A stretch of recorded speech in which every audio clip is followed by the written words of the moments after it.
Xin chào tất cả mọi người. Ngày hôm nay thì shop cơ khí.vn sẽ giới thiệu cho mọi người một cái dòng máy hàn dành cho những anh em làm thợ cơ khí này, làm công xưởng nhỏ, hay là mình có đi làm một số anh em đi làm quảng cáo hay làm thuê ấy, mọi người. Cái dòng hôm nay mình sẽ giới thiệu cho mọi người cái dòng sắc lớn của nhà máy Kenmax mọi người nhé. Dòng ARC 200. Đấy, dòng này là dòng thiết kế theo công nghệ của Nhật Bản. Để dòng này là dòng 3 bo mọi người nhé. Đấy, nhà máy Kenmax là một trong những nhà máy rất là nổi tiếng của bên shop cơ khí hiện tại đang kinh doanh. Đấy, máy thì được đựng trong một cái hộp giấy cũng rất là chắc chắn luôn. Đấy, đầu tiên thì mình sẽ cân nặng cái trọng lượng của máy này, cũng như cả phụ kiện là con này cả máy cả phụ kiện của nó là 8 cân mọi người nhé. Ok, bây giờ thì mình sẽ mở ra để cho mọi người xem bên trong của nó có những cái gì, cũng như là mình sẽ giới thiệu về máy luôn. Đầu tiên thì mình sẽ giới thiệu từ trên cho đến xuống luôn mọi người nhé. Ở trên đây thì có tặng kèm một đoạn 5 mét dây hàn mọi người này. Đây là 5 mét dây hàn này. Đấy, 3 mét dây mát này. Đấy, tất cả cái dây này đều là chân jack to hết mọi người nhé. Hai con này đều là chân jack to, chân jack 35 hết nhé. Ok, về phần máy này, về phần máy dòng 3 bo này thì mình sẽ cân cái trọng lượng của máy cho mọi người xem luôn.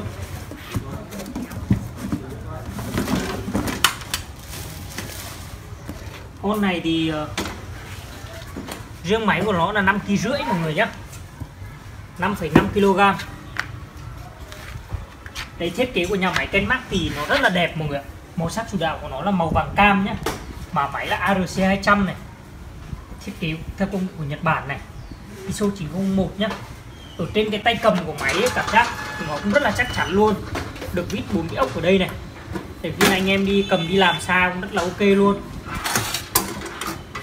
Mặt trước của máy mọi người này, em quay sát mà máy là ARC 200 này.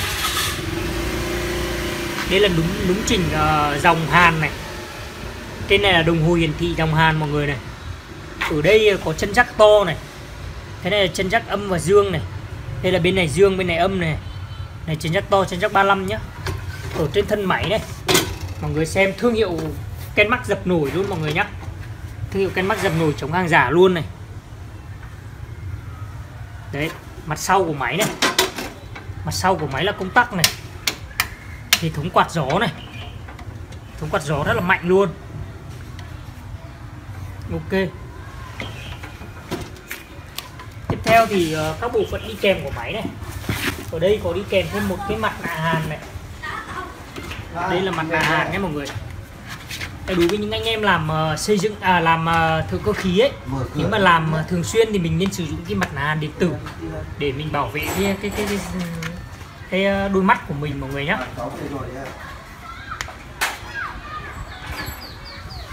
Đấy, đây là hướng dẫn sử dụng này, cũng như là bảo hành của nhà nhập khẩu này. Đây là búa có xỉ này, để mình khi nào mình hàn ấy mình sẽ gõ cái xỉ hàn. Trong này có hướng dẫn của nhà máy nhé. Đối với sản phẩm này thì bên mình bảo hành là chính hãng là 1 năm mọi người nhé. Đối với những người mà làm thợ ấy, thì mình nên khuyên mọi người nên dùng cái dòng ARC 200 này. Dòng này là dòng sắc lớn mọi người nhé. Dòng 3 bo nên là cường độ làm que 2,5 ly, 3,2 ly mình làm cường độ nhiều thì mình sẽ dùng cái máy này. Còn những cái máy mini ấy, thì để đảm bảo tuổi thọ của máy thì mình nên dùng que 2,5 ly thôi. Còn dòng này thì mình có thể đi làm sửa cơ khí được. Đấy, hay là mình làm cường độ que 3,2 ly nhiều ấy, mình nên dùng cái dòng này.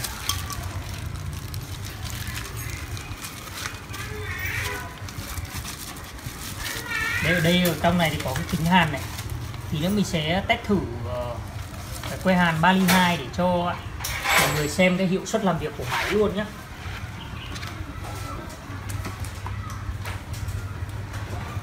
Đấy, mình sẽ dùng tặng cái mặt nạ hàn này, mình sẽ test thử cho mọi người xem.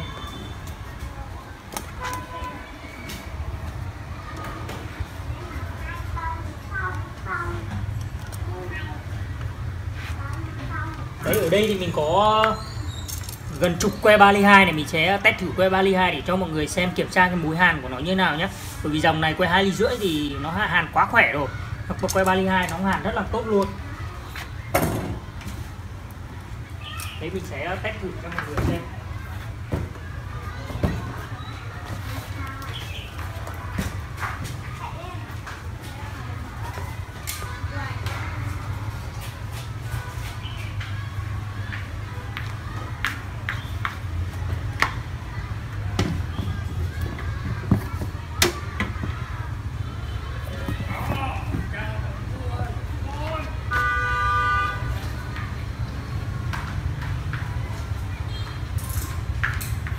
Đối với những anh em cơ khí ấy, làm que Bali 2 nhiều ấy thì nên dùng cái dòng sắc lớn đấy mọi người này.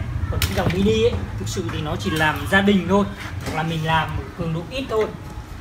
Que 2,5 ly thường xuyên ấy thì mình dùng cái dòng này là dòng mini. Còn những cái dòng mà những sắc lớn này ấy, là dùng que Bali 2 nhiều mình có thể hàn được. Đây là cái nướng chỉnh dòng hàn nhé mọi người. Đấy, ok, bây giờ thì mình sẽ test thử que Bali 2 để cho mọi người xem cái hiệu suất làm việc thực sự của máy nó như thế nào nhé. Về cách sử dụng cái máy hàn điện tử thì nó cũng đơn giản thôi mọi người ạ. Cái kẹp mát này thì mình sẽ gắn vào cực dương này, còn kẹp hàn thì mình sẽ gắn vào cực âm.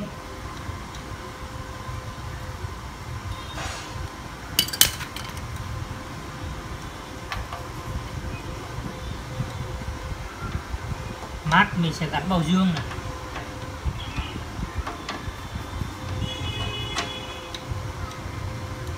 Đấy, mình quay ngược chiều kim đồng hồ là mình sẽ mở ra thôi.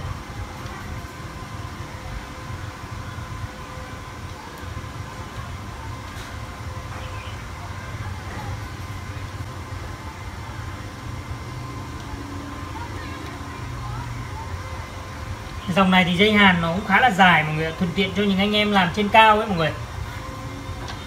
Di chuyển cũng rất là dễ dàng luôn.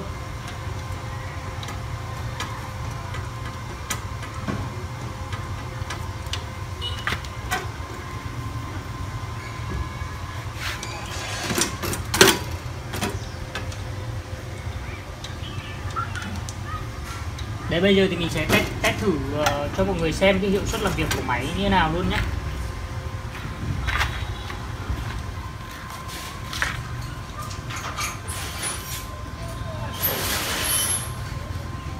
Mình sẽ kéo một cái đường hàn cho mọi người xem luôn.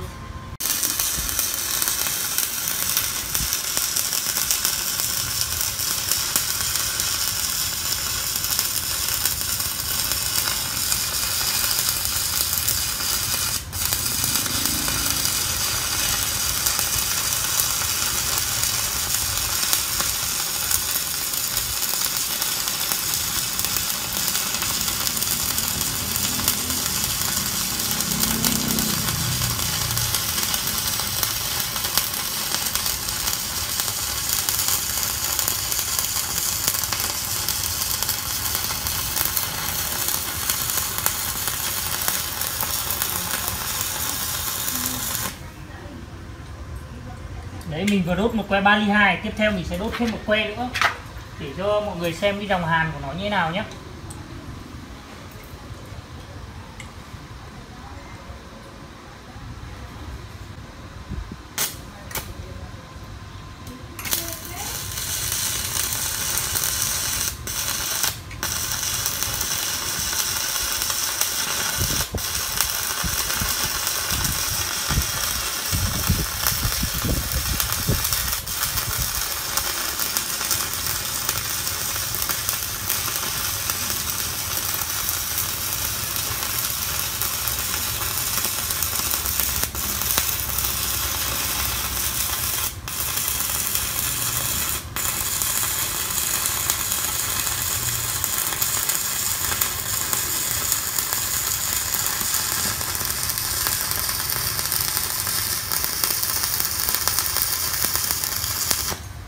Que Bali 2 đấy mọi người này, kéo một mạch rất là khỏe luôn.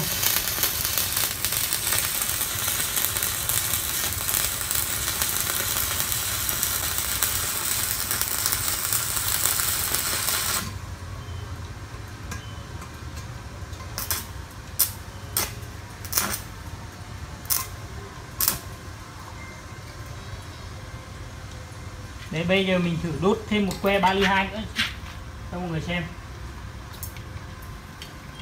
Đây lúa 3 ly 2 rất là to luôn mọi người nhá.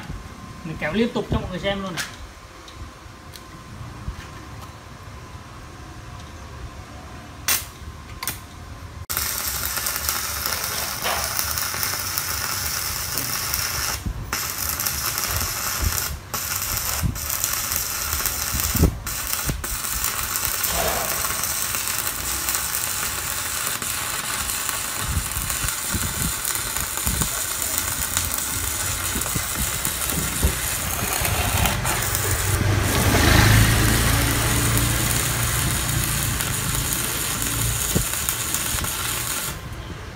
Đấy, mình vừa kéo thêm một cái đường hàn, xem cái sắt này nó có đứt cái chỗ này không mọi người nhá.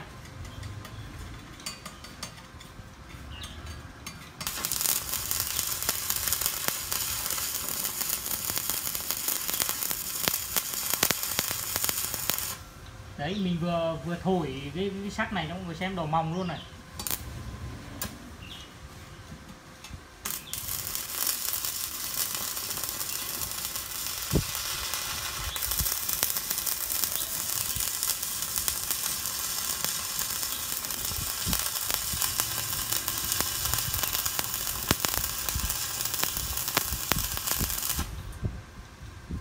Thì bây giờ mình sẽ kiểm tra xem cái mũi hàn của nó như thế nào mọi người nhá. Mình có đốt ba que 302 rồi. Thì bây giờ mình sẽ kiểm tra xem cái mũi hàn của nó cho mọi người xem luôn.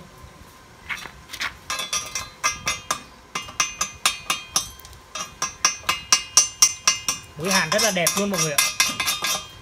Cái dòng Kenmax này thì chất lượng mình đã test rồi, chất lượng của nó rất là ổn luôn. Mũi hàn của nó rất là ngấu luôn mọi người ạ. Đấy mọi người xem này.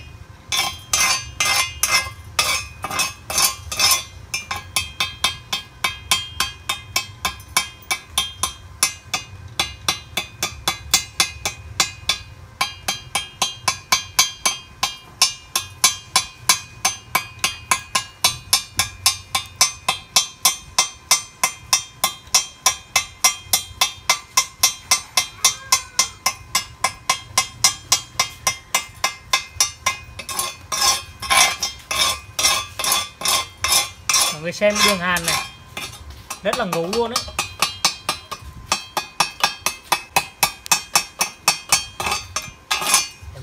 Đấy mọi người xem đường hàn rất là ngấu luôn này, rất là đẹp luôn đấy.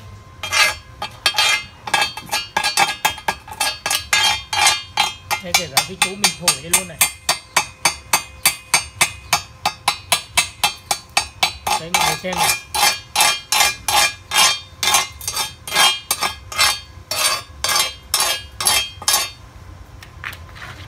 Đấy, đường hàn rất là đẹp luôn mọi người nhá. Đấy, con này thì 3 ly 2 mọi người kéo khỏe luôn đấy. Mình vừa test có 3 que thôi cũng biết cái mối hàn của nó rất là đẹp luôn, vừa không bắn tóe nhiều, mối hàn nó rất là sáng luôn này.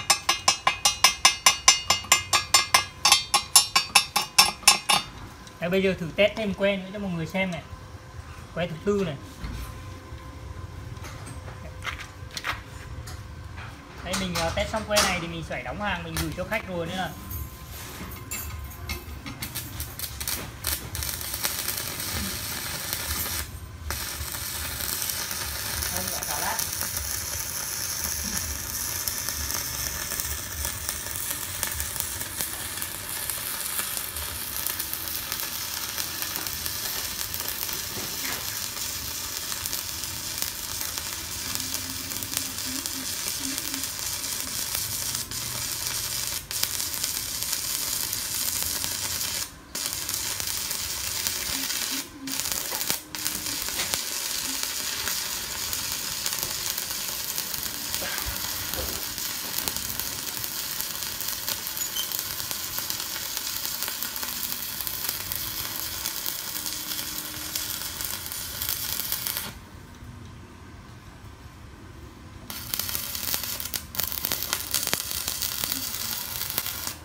Đấy, ok.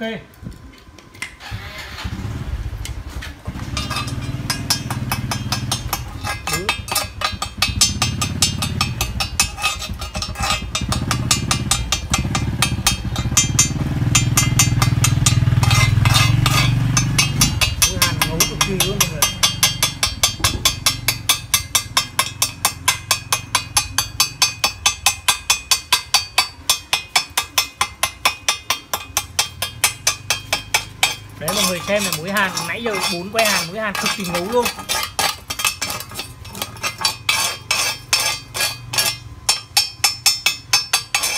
Mình test độc que 302 thôi mọi người nhá. Đây, mũi hàn rất sâu và ngấu luôn này.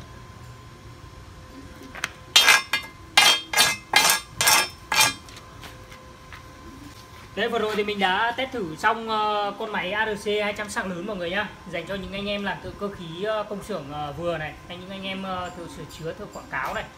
Đấy, con này thì mình vừa test thì mình cảm thấy mũi hàn của nó rất là đẹp luôn. Mũi hàn của nó đủ ngấu sâu và rất là sáng luôn mọi người nhá. Mọi người để đặt hàng và sở hữu con máy ARC 200 sạc lớn này ấy, mọi người hãy đăng ký kênh YouTube của Shop Cơ Khí nha mọi người. Hãy để lại số điện thoại cũng như là lời nhận xét. Bên mình sẽ tư vấn tận tình cho mọi người luôn, chọn cho mọi người con máy phù hợp với công việc của mọi người. Đấy. Mọi người hãy đăng ký kênh YouTube của Shop Cơ Khí để nhận những video tiếp theo. Đấy, hôm nay thì mình test thử máy thì cũng như là mình cũng không phải là thợ chuyên nghiệp đâu, mình cũng test thử để xem cái hiệu suất làm việc của máy cũng như là kiểm tra xem cái mũi hàn của con máy này nó như thế nào. Đấy, cảm ơn tất cả mọi người đã theo dõi cái video ngày hôm nay. Xin chào và tạm biệt mọi người.